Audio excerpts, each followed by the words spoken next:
Oh, muchas gracias por esta invitación y luego de la presentación de Augusto uno se siente wow, como uno quedó con muchas preguntas y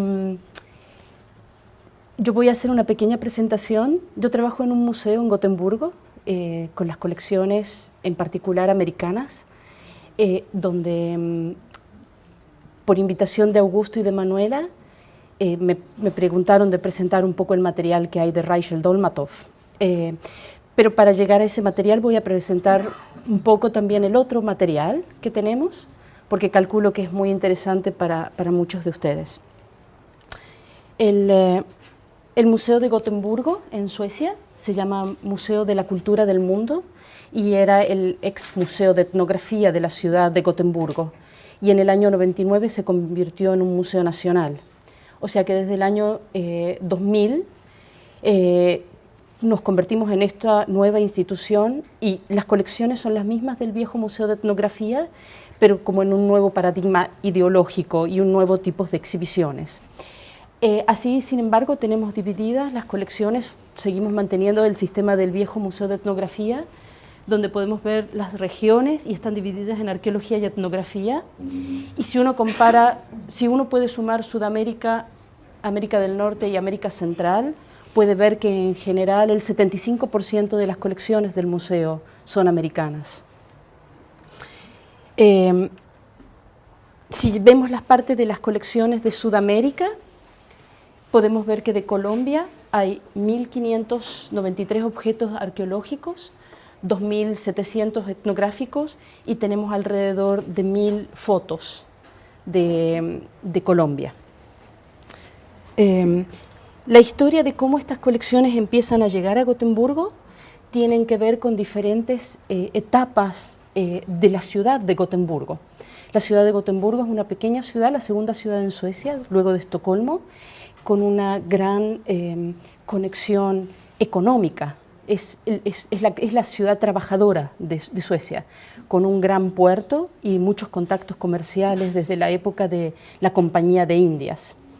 Las primeras colecciones de Colombia llegan en el año 71 por este señor que se llama Nicolás Pereira Gamba, que por lo que tengo entendido llegó a ser como un ministro de infraestructura o algo así en Colombia. Yo había siempre pensado que las primeras colecciones habían empezado a llegar con los viajeros suecos, etnógrafos y biólogos, pero en realidad llegaron con estos contactos comerciales. Había un señor sueco que vivió en Colombia muchos años que se llamaba Pedro Nisser, y Pedro Nisser estuvo casado con Ana María Martínez de Nisser, que por lo que tengo entendido fue una persona muy importante en Antioquía. Este señor Pedro Nisser entra en contacto con Pereira Gamba y lo invita a Gotemburgo, en parte porque van a hacer convenios para llevar la compañía sueca para que ayude a hacer los trenes en Colombia y también las compañías suecas que hacen rulemanes, que hoy en día se llama SKF. El proto SKF están involucrados en esto. Como van a hacer esta donación y este trabajo en conjunto con Suecia, el señor Pereira Gamba le regala a la ciudad una pequeña colección que está como anotada como si fuera de San Agustín.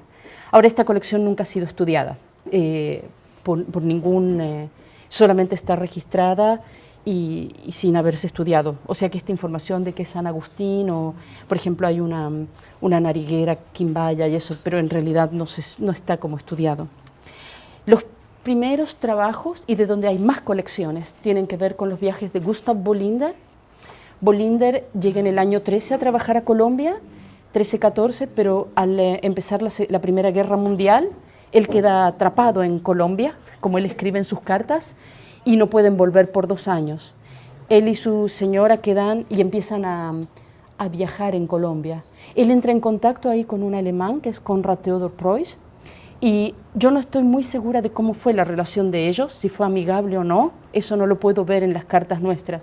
Lo que sí uno puede ver es que Bolinder está todo el tiempo realmente queriendo volver a Suecia, y en Suecia el director del museo, que se llamaba Erland Nordenskiöld, lo obliga muchas veces a hacer nuevos trabajos en nuevas zonas.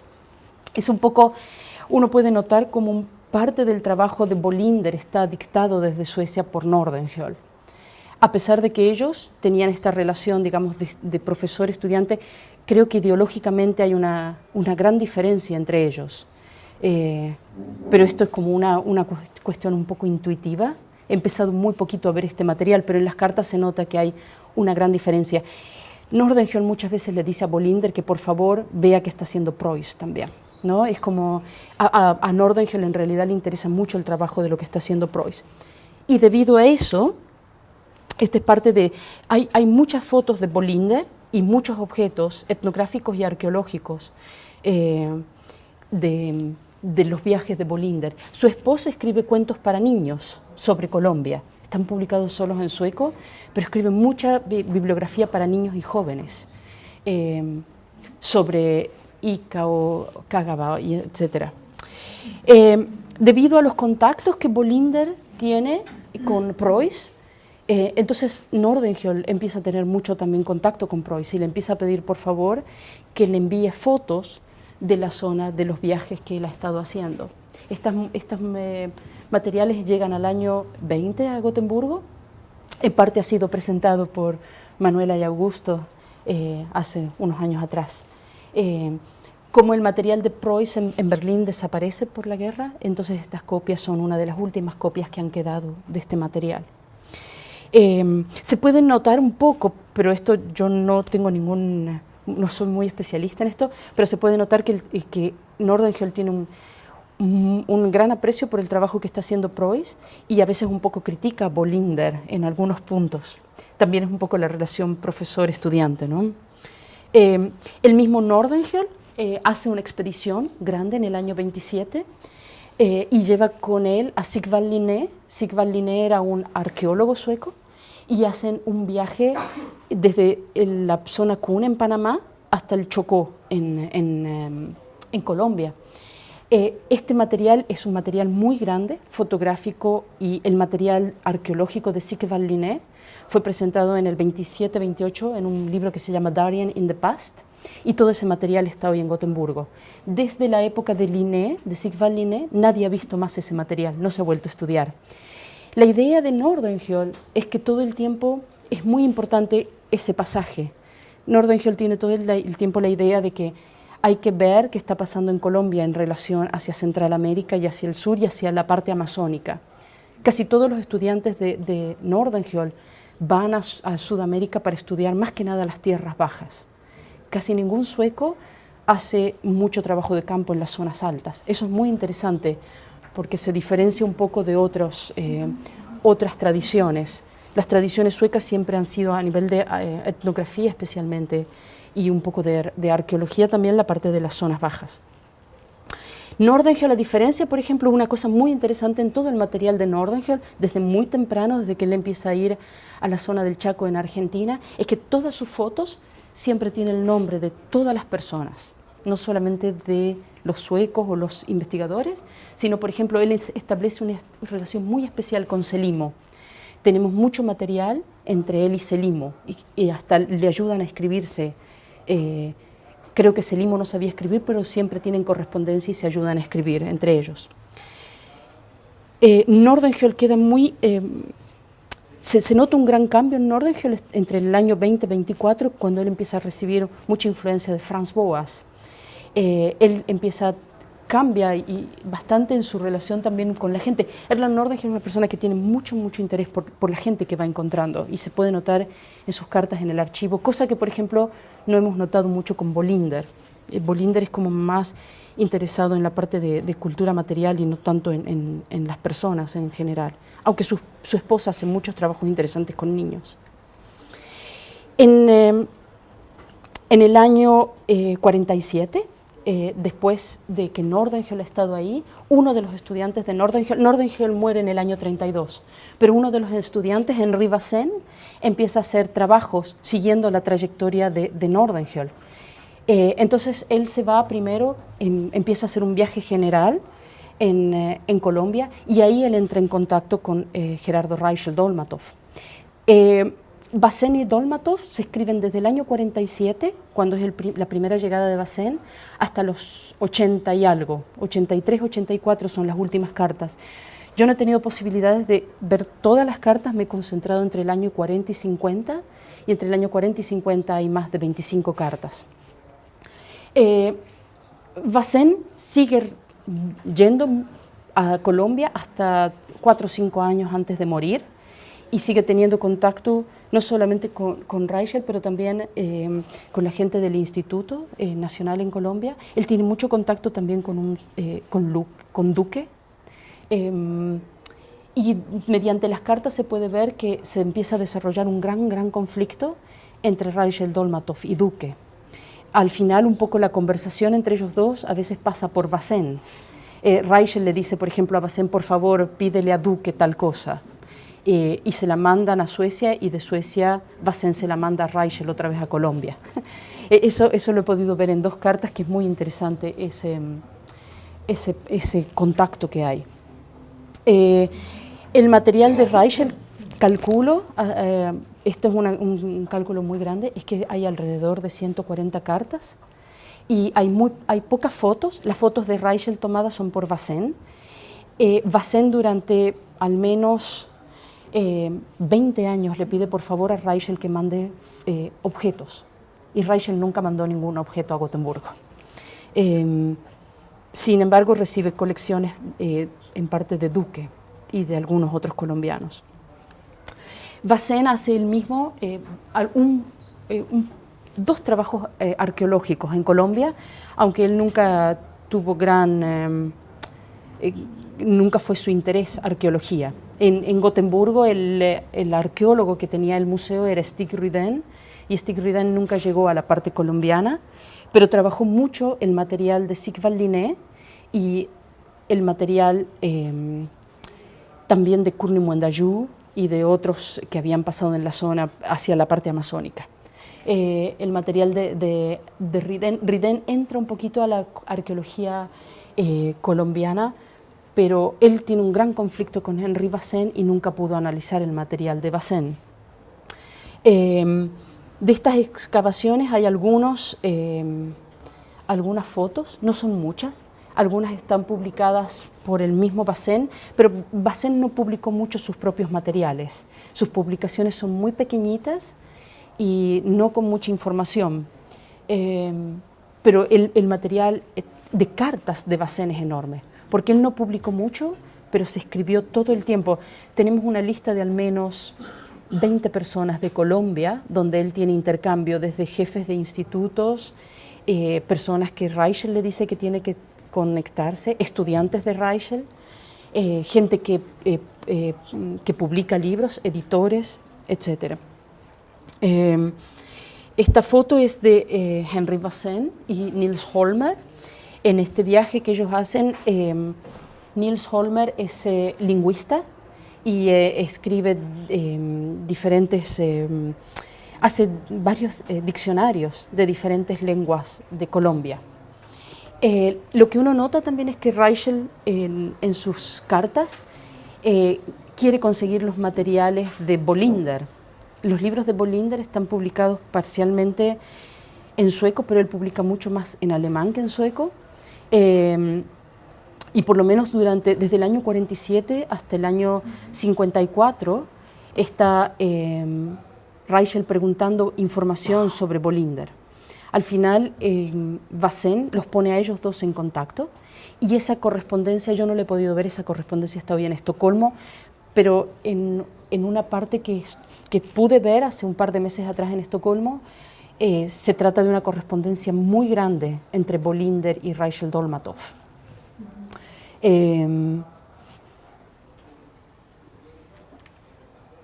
Ahí también hay unas fotos. Todo este viaje que hace Bazén con Holmer, lo hace también con Reichel Dolmatov. Viajan los 3 juntos. Él es en parte Reichel que los introduce en la zona, y ellos todo el tiempo le están preguntando a Reichel dónde deben ir. Hay correspondencia cuando, por ejemplo, Reichel ha vuelto a Bogotá, pero Holmer y Bazén han quedado en el campo y todo el tiempo le preguntan dónde deben seguir su próximo paso. Después tenemos también parte como un pequeño manuscrito que Reichel le manda a Bazén para que lo pueda leer antes de publicarlo, sobre todo preguntándole si puede comparar algunas cosas con la información que hay en Gotemburgo de lo que ha recolectado Bolinder. Acá hay una foto donde está Holmer, la señora de Reichel, Alicia, y la esposa de Henry Bazén, Karin Bazén. Lo que es muy interesante también en el museo es que hay una gran correspondencia entre Alicia y Karin. Ellas dos empiezan a escribir y ahí se cuentan mucho de los hijos. Alicia le cuenta de los niños que van teniendo, a qué escuela están yendo los niños, de dónde han pasado Navidad, un montón de detalle entre ellas dos.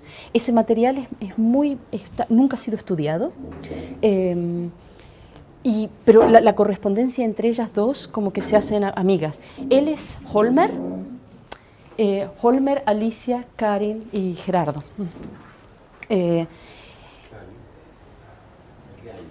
Esto es del año 47.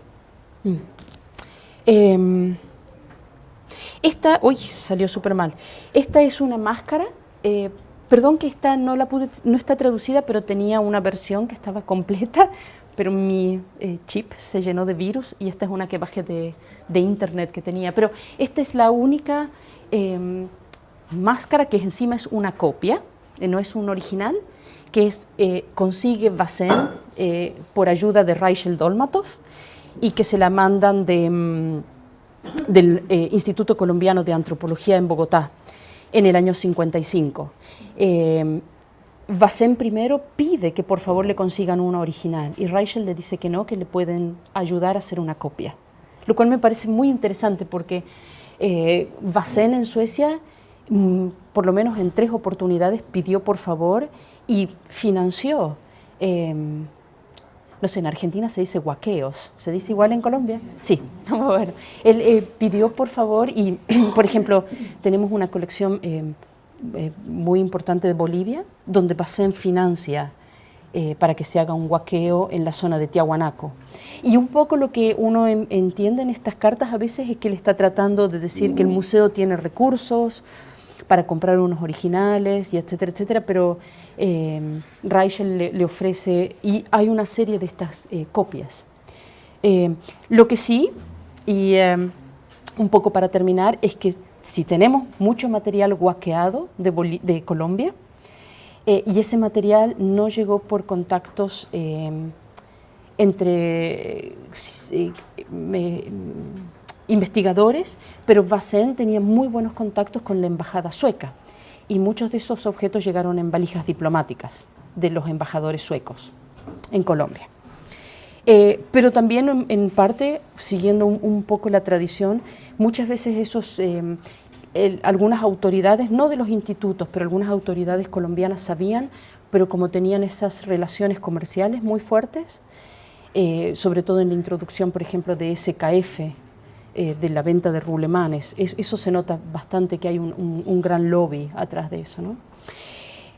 No tengo mucha más información. Hay un montón de chismes también en las cartas entre Reichel y Bazén, pero me parece que lo más importante es cómo hasta ahora, llegando hasta el año 55, no he llegado hasta los años 80 todavía, pero hasta el año 55 lo que uno puede ver es que el gran interés de Reichel es conseguir la información de lo de Bolinder. Él está siguiendo a Bolinder más que nada.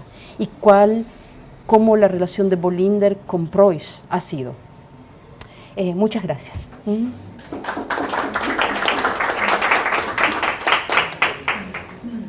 ¿Alguna pregunta? ¿Alguna observación?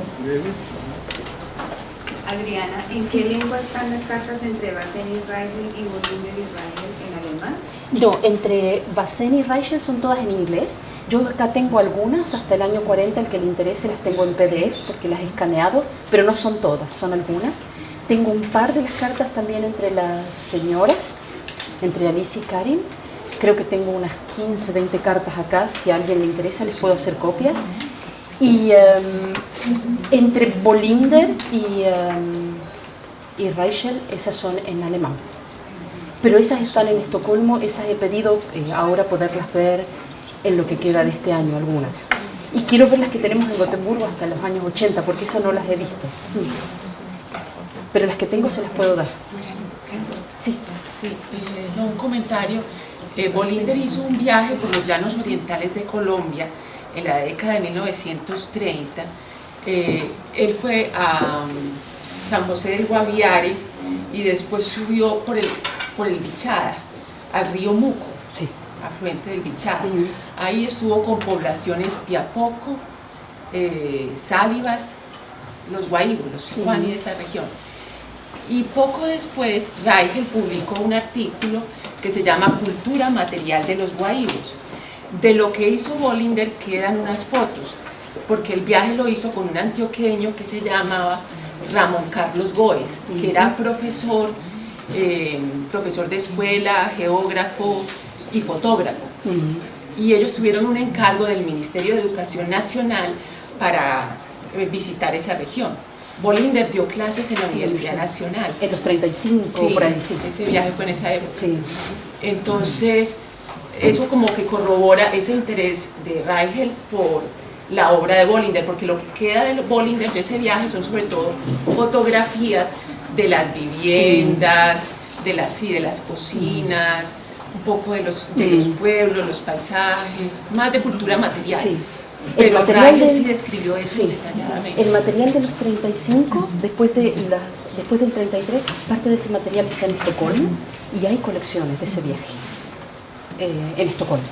La Nosotros Universidad de tenemos- Afit en Medellín va a publicar este año esas fotografías. Ok, wow.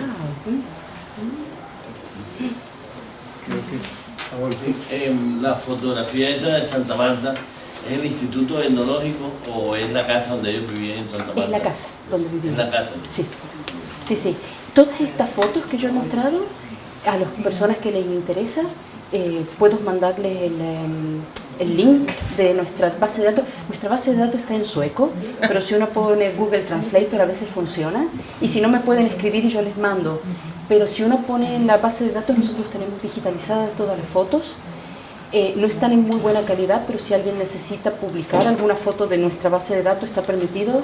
Solamente se llena un formulario del museo donde se pone que el copyright es del museo, pero que es libre para cosas educativas y publicaciones científicas.